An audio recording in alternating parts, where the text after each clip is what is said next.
Hello les amis, je vous retrouve pour une nouvelle vidéo sur le football européen et la Ligue des Champions 2025-2026 et je vais vous faire le débrief en statistique du match Villarreal contre Juventus Turin, un match qui avait lieu ce mercredi 1er octobre 2025 à 21h pour le compte de la deuxième journée et un match qui s'est terminé par un nul 2 buts partout, encore un match nul pour la Juve. Alors dans cette vidéo, on va revenir sur les buts de cette rencontre avec surtout les statistiques des deux équipes pour comprendre un petit peu le déroulé du match et on terminera la vidéo par un aperçu des prochains adversaires pour ces deux équipes dans cette compétition. Alors un nul, 2 buts partout, encore un nul pour la Juve et c'est pourtant Villarreal qui a ouvert le score dès la 18e minute par Miko Tadze, l'ancien lyonnais, suite à une petite passe latérale dans la surface de Pépé et puis il croise sa frappe pour ouvrir le score.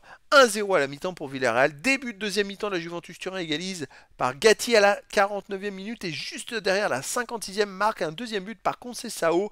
Alors ça peut avoir un impact psychologique, hein. C'est vrai qu'encaisser 2 buts de suite, Villarreal ne s'est pas démuni. Ils ont poussé et ils ont réussi à revenir tout simplement à la 90e minute par Vega pour arracher le match nul. Alors au niveau des statistiques, il y a eu 1,67 XG buts attendus à 1,54 en faveur de Villarreal. C'est à peu près les mêmes stats. Donc c'est vrai que le 2-2 est quand même logique. Finalement, je dirais que ça se ressemble, les deux équipes se ressemblent d'un point de vue stat. Alors, possession de balle, 55,6% de possession de balle à 44,4 pour la Juventus Turin. 466 passes tentées à 376, 397 passes réussies à 299, 85,1% de passes réussies à 79,5%, donc collectivement légère domination de la Juventus Turin. Mais par contre, 16 occasions à 7 pour Villarreal, 17 tirs à 13 pour Villarreal, 6 tirs cadrés à 4 pour Villarreal, 5 tirs contrés à 4 pour Villarreal, un poteau partout, un hors-jeu partout. Villarreal a quand même eu énormément plus d'occasions que la Juventus Turin. Ils n'ont pas su faire des différences, surtout quand ils menaient 1-0. Ils auraient pu mener 2 buts. Malheureusement, ça n'a pas payé. Les autres statistiques, il y a eu 4 corners à 3 pour Villarreal, 17 centres à 11 pour la Juventus Turin, 10 interceptions à 6 pour la Juve, 23 tacles à 20 pour Villarreal, 58 duels gagnés à 48 pour Villarreal, 4 arrêts à 2 pour la Juve, 19 fautes à 7 pour la Juve, 3 jaunes à 1 pour la Juve, pas de rouge.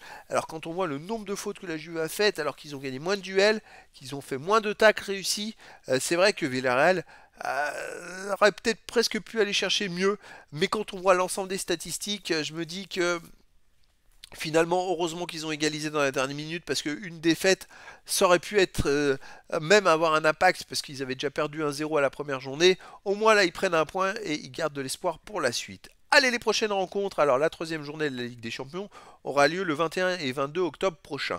Villarreal jouera le 21 octobre à 21h à domicile contre Manchester City. Ouah, c'est du lourd, hein. Et de son côté, la Juventus Turin jouera le 22 octobre à 21h. Ce sera au Real Madrid. On va avoir un Real Juve à la prochaine journée. Ça va être énormissime. Voilà les amis, c'était le débrief en statistique du match Villarreal contre Juventus Turin. Un match qui s'est terminé par un nul 2 buts partout. Voilà les amis, je vous dis à très bientôt pour une nouvelle vidéo.